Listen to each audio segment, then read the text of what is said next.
Plaza Podcast.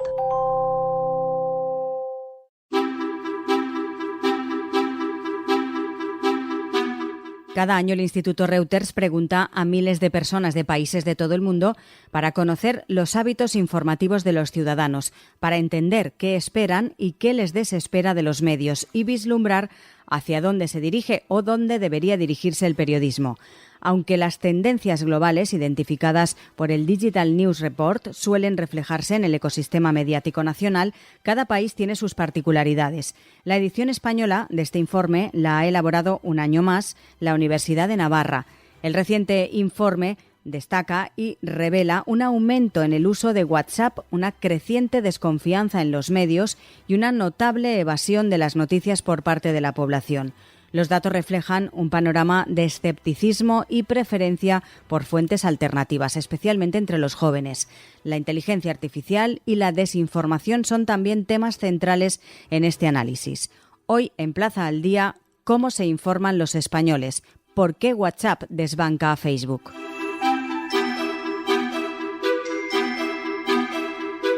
Hoy conversamos de este asunto con Alfonso Vara, es profesor de periodismo en la Universidad de Navarra y además es el coordinador de este estudio. Señor Vara, muy buenas. ¿Qué tal? Encantado. Vamos a poner en situación a los oyentes. En primer lugar, ¿en qué consiste este estudio? ¿Quién lo realiza? Y si se realiza todos los años. Sí, el Digital News Report de España es un estudio que se realiza anualmente en España y que trata de analizar cómo nos informamos los españoles. Es una investigación que forma parte de un proyecto internacional y que es liderado por la Universidad de Oxford a través del Instituto Reuters para el Estudio del Periodismo, que realiza esta misma encuesta en otros 47 países. El Instituto Reuters publica, a la vez que nosotros, un informe global sobre cómo se consumen las noticias en sus 47 países, y nosotros lo que hacemos es profundizar en las principales tendencias que ocurren en nuestro país. Leyendo más datos sobre este estudio, nos llamaba la atención que ha habido un aumento en el uso de WhatsApp para la manera en la que eligen informarse los españoles. También es normal, porque es que últimamente, desde hace unos años a esta parte, ¿quién no utiliza WhatsApp? ¿Qué factores, señor Vara, han contribuido a este aumento? Hay uno que es que no se puede obviar y que es el uso de WhatsApp para cualquier fin, no solo estrictamente el informativo. España es uno de los países donde más se utiliza WhatsApp de los 47. Y por lo tanto es lógico que esa plataforma o esa red social también se utilice para estar informados. Uh-huh. Luego hay otro elemento que es nuevo de este año y que tiene que ver con la generación de comunidades por parte de los medios. Cada vez más medios tratan de ofrecer un servicio informativo a través de WhatsApp. Nosotros en el estudio este año no hemos diferenciado si las informaciones que recibe la gente en WhatsApp procede de sus amigos, de sus colegas, de los familiares, o si es la información que procede a través de estas comunidades. El próximo año vamos a intentar diferenciarlo porque, claro, el origen es distinto. Y esos son como los dos principales elementos que hay que tener en cuenta a la hora de destacar la relevancia que está cogiendo WhatsApp.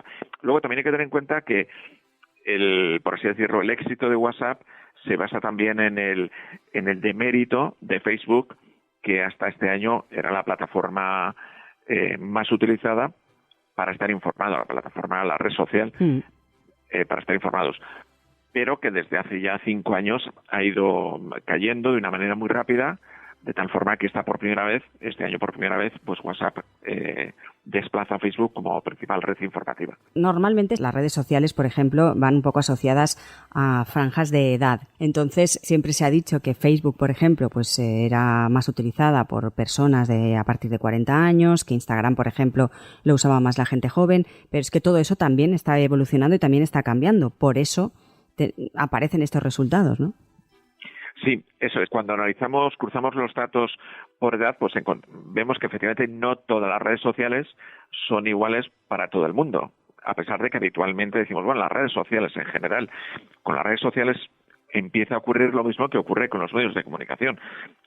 Cada uno es muy diferente y gracias a Dios tenemos una pluralidad y una diversidad de formatos, de ideologías que es muy enriquecedora. Con las redes sociales empieza a ocurrir lo mismo. Por ejemplo, desde el punto de vista de la edad, pues Facebook es utilizada con fines informativos por el 30% de los mayores de 35 años. Y solo lo es por el 12% de los menores de esa edad.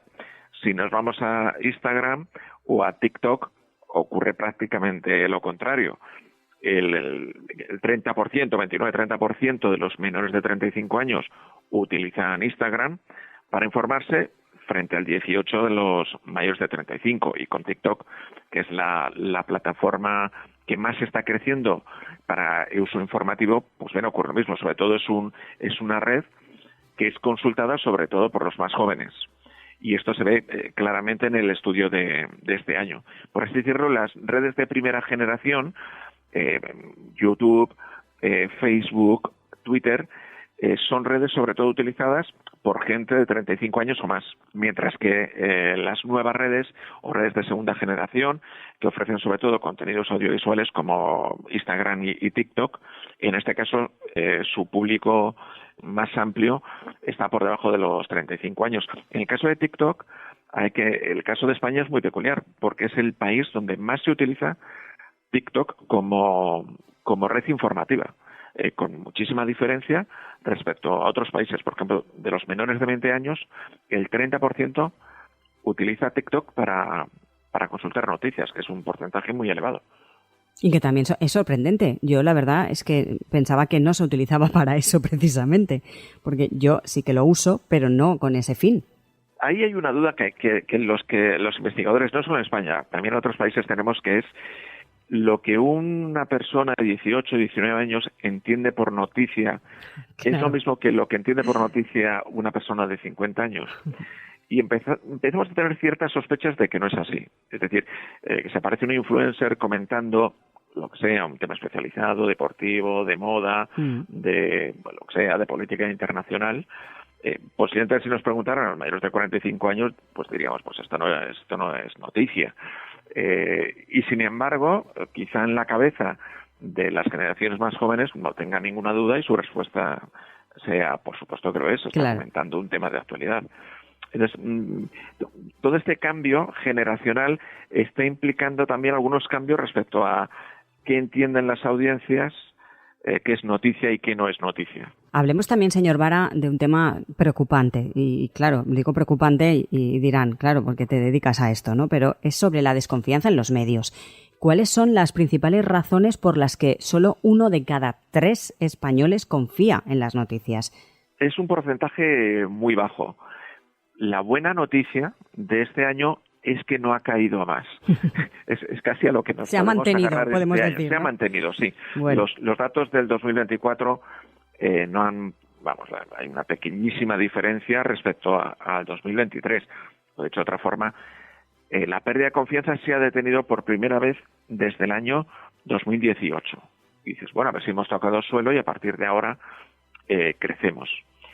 Los datos no son buenos porque en el caso de España hay un 33%, como ha comentado, que habitualmente se fía de las noticias, frente a un 40% que habitualmente desconfía, que es un escéptico de las noticias en general.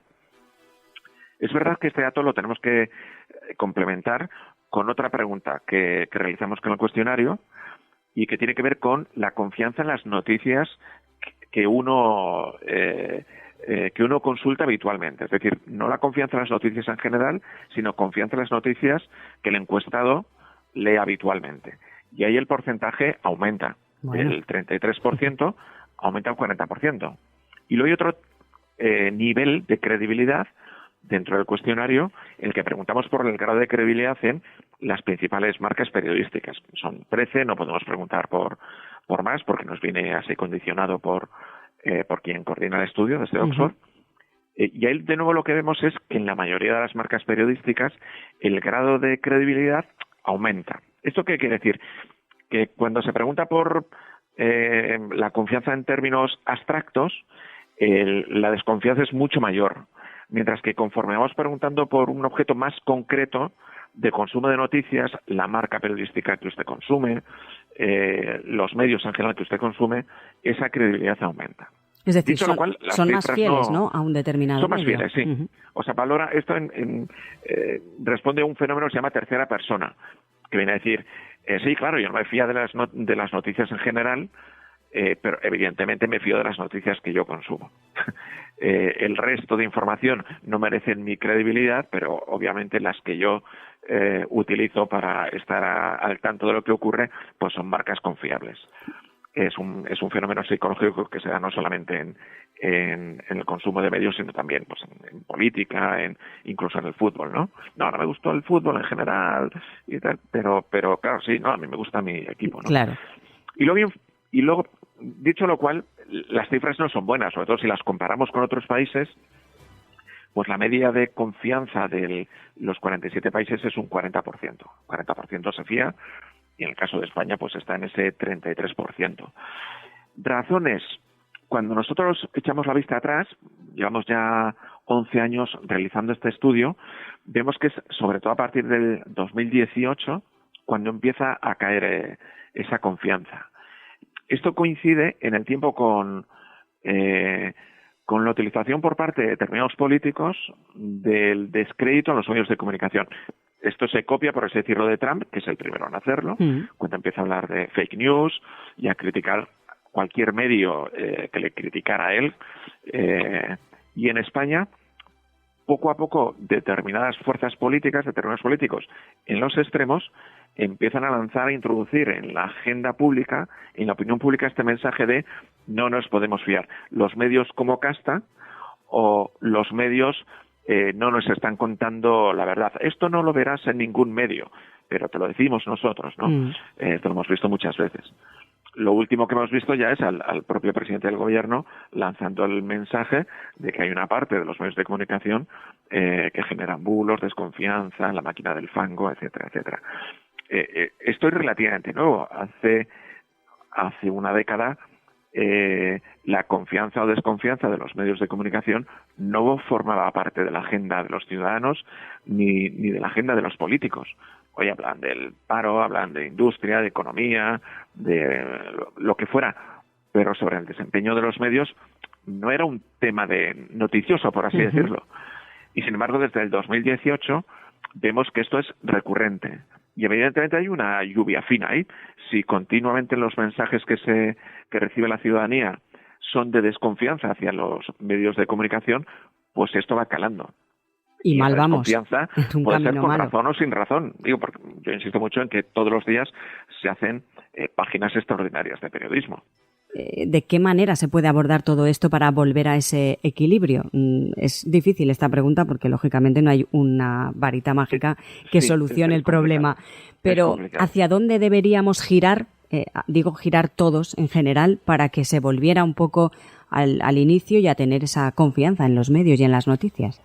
Hay un primer nivel de confianza que excede a los medios de comunicación. Es decir, hay un porcentaje de la población que lo que tiene es una desconfianza institucional, no solo hacia los medios, sino hacia el gobierno, los políticos, los empresarios, la Iglesia, la corona, porque tienen la percepción de que se les ha fallado. No se sienten reconocidos en los discursos, no se sienten reconocidos en la ejemplaridad o falta de ejemplaridad percibida por parte de estos ciudadanos, y ahí están incluidos los medios de comunicación que están al servicio del establishment, de unos grupos de interés políticos, empresariales, y por tanto esto genera un rechazo y una desconfianza. Pero no, en este nivel no es un problema exclusivo de los medios de comunicación. Es un problema que excede a los medios de comunicación. Y que esto nos lo tendríamos que hacer mirar, ¿no? Como en todos los informes que hay sobre el grado de confianza institucional de los españoles en determinadas en sus instituciones es relativamente bajo. Y luego sí hay un nivel que tiene que ver con los medios de comunicación. Y ahí evidentemente la varita mágica está en manos de los periodistas. Pues ¿cómo recuperar la credibilidad? Pues habrá que ver qué tipo de periodismo se está realizando en los últimos años.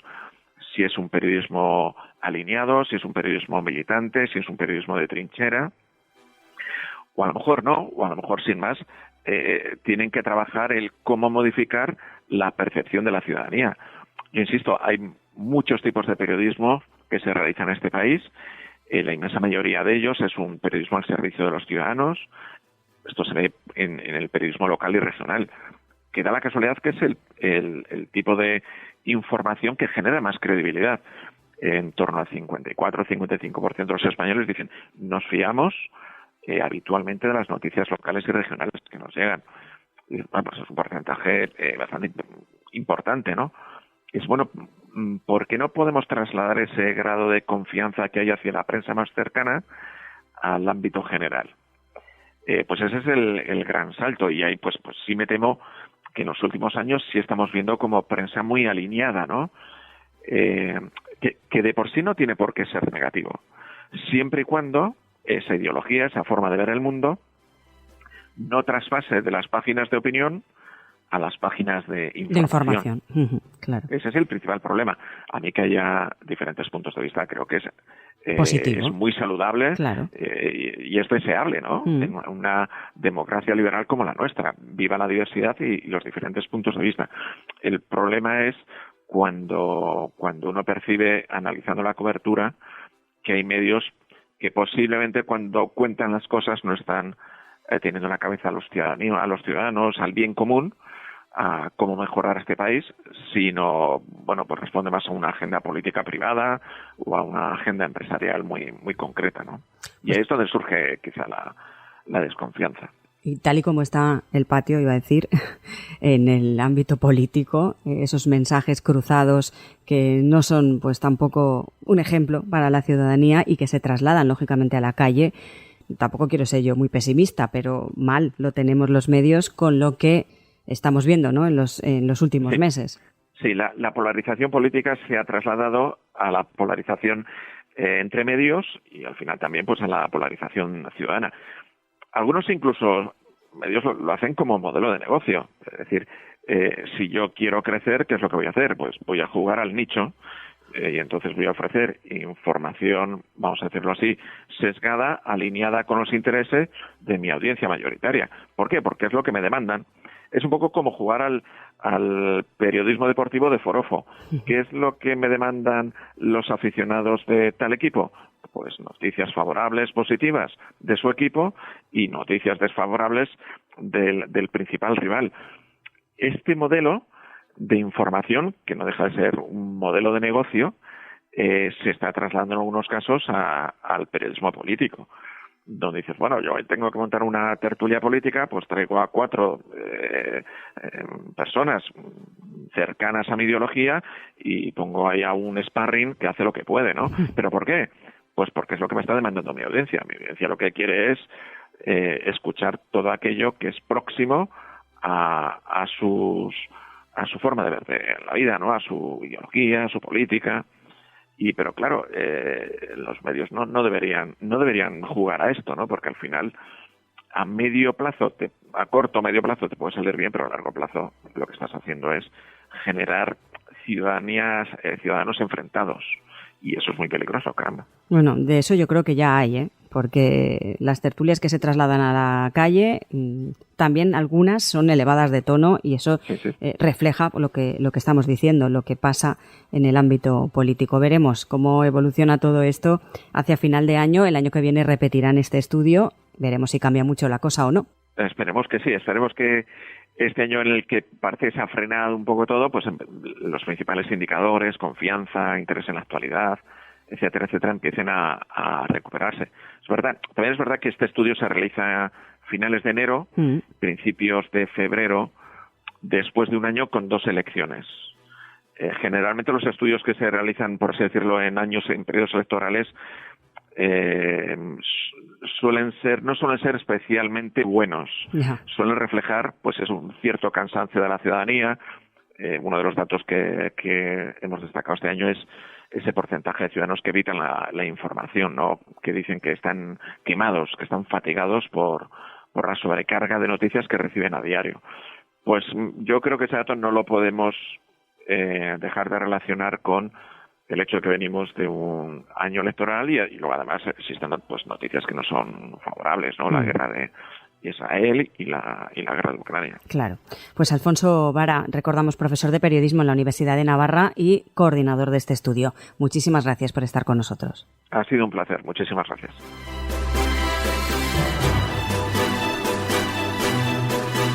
Recuerden que tienen disponibles todos los episodios de Plaza al Día, así como el resto de contenidos de Plaza Podcast en nuestra web plazapodcast.es. También lo pueden escuchar a través de todas las cabeceras del Grupo Plaza y, por supuesto, en las diferentes plataformas de podcast. Además, les animamos a seguir a Plaza Podcast en las principales redes sociales.